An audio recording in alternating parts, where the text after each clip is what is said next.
Mélina?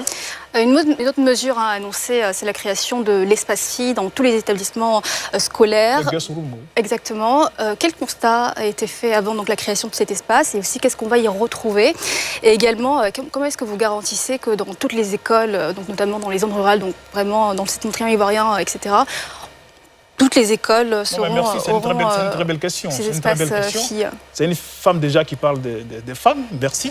Je pense que c'est M. Derasouba qui allait parler des femmes. Bon, merci pour ce clin d'œil.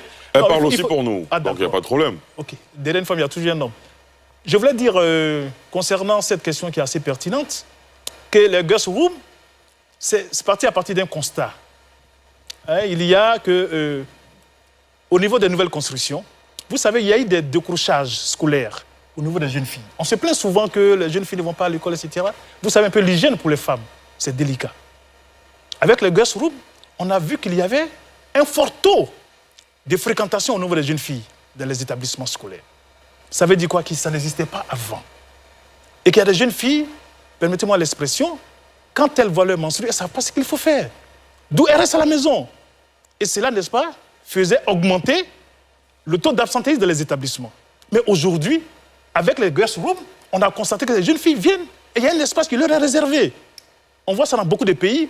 Et c'est grâce, je crois, au MCC qui a exigé qu'il y ait des espaces filles dans nos établissements. Mais au fur et à mesure, nous allons corriger. Dans les nouveaux plans de construction des écoles, il est fait obligation d'avoir des espaces filles dans nos établissements. Et je crois que c'est à saluer. Et au fur et à mesure, nous allons, n'est-ce pas... Ce sont uniquement des toilettes pour femmes ou il y a autre chose? Ah si, il y a pour les hommes, il y a pour les femmes. Il y a des vestiaires aussi. Il y a des vestiaires, c'est pour les femmes. Et puis il y a même des conseillers, des dames qui sont là spécialement pour, n'est-ce pas, approcher ces femmes. D'accord, au-delà des toilettes, il y a même les serviettes hygiéniques. En fait, tout est prévu pour que lorsqu'elles ont leur menstru et qu'elles ne se sentent pas bien, cet espace-là vraiment leur est dédié pour si elles ont besoin d'un petit temps de repos, si elles ont besoin de se changer, si elles ont besoin également de conseils. Parce que vous savez que l'éducation à ce point-là est toujours tabou dans nos familles, il faut le reconnaître. Cette éducation à la procréation, à la sexualité, ça reste tabou. Donc il y a toujours quelqu'un, une oreille attentive pour les accompagner, pour les conseiller. Et donc, et comme il l'a dit, c'est vrai, c'est encore un projet, mais c'est appelé justement